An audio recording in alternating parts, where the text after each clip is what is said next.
Assalamualaikum. Pada hari ini kita akan membahas materi mengenai sel hewan dan sel tumbuhan. Perlu diketahui, pada hierarki organisasi kehidupan, sel berada di tingkatan struktural terendah yang masih mampu menjalankan semua fungsi kehidupan. Berbeda dengan molekul, sel mampu melakukan regulasi terhadap dirinya sendiri, memproses energi, tumbuh dan berkembang, tanggap terhadap lingkungan, serta melakukan reproduksi untuk melestarikan jenis. Lalu, apa sebenarnya sel? Sel adalah satuan fungsional dan struktural terkecil dari kehidupan.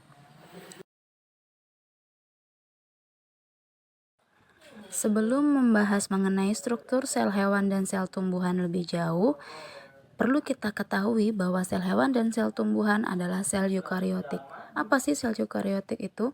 Sel eukariotik adalah sel yang memiliki membran inti atau membran nukleus.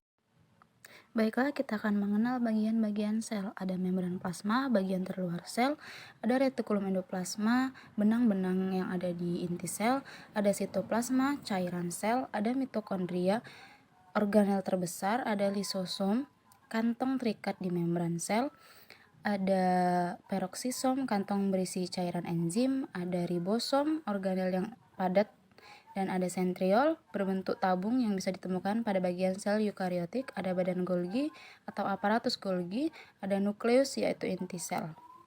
Baiklah, selanjutnya kita akan mengenal bagian sel tumbuhan.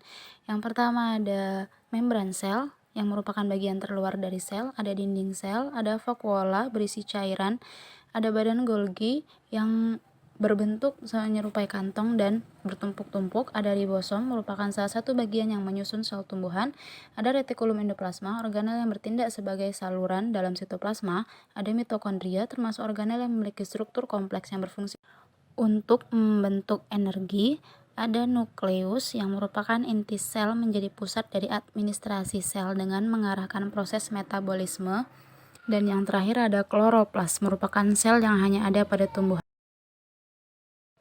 Baiklah, sekian penjelasan dari saya. Terima kasih. Sampai jumpa lagi.